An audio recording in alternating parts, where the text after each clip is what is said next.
Thank you, Mr Speaker. When the Prime Minister took office, he promised to lead a government marked by integrity, professionalism and accountability at every level. What is it about the judgment of David Cameron and his relationships with Lex Greensill, or his lobbying for Chinese state interests, that make the Prime Minister consider him to be a suitable candidate to be the Foreign Secretary? Prime Minister.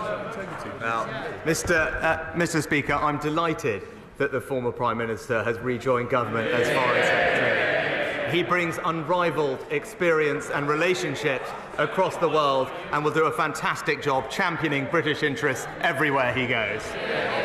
Mr Speaker, in 2010, the then Prime Minister and now Foreign Secretary David Cameron said that people in Gaza are living under constant attacks and pressure in an open-air prison.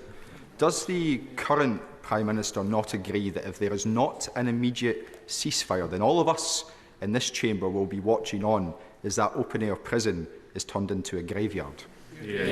Prime Minister. Mr Speaker, no one can deny the suffering that the people in Gaza are undergoing at the moment. I spoke about this on Monday, and I spoke about it consistently with Mahmoud Abbas, the President of the Palestinian Authority, which is why we're doing everything we can to get aid into the region, and we have repeatedly and consistently called for humanitarian pauses to get aid in and to get hostages and those that need to get out, foreign nationals, as quickly as possible, and will continue, as the Foreign Secretary will do, to make sure that that happens.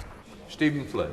Mr Speaker, how much worse does it need to get? 4,609 children are already dead in Gaza. Babies in the neonatal intensive care unit are dying because they don't have access to oxygen. For members across the House, this is a question of values and it is a question of conscience. So does the Prime Minister not agree that should there be a vote on an immediate ceasefire, that members across the House should be afforded a free vote? Prime Minister. Well, Mr Speaker, our position as a government is clear on this. It's right that Israel is able to defend itself, and that principle is one which we support. It has suffered an appalling terrorist attack. Hamas is a terrorist organisation, and it is not just Israel's right but duty to protect its citizens. At the same time, we have consistently at the United Nations and bilaterally with all our partners called for humanitarian pauses to ensure that more aid can get in, hostages and nationals can get out. That's the right thing to do. We will continue to do everything we can to alleviate the suffering that the Palestinian people are undergoing, and I'm confident that our efforts are already making a big difference on the ground.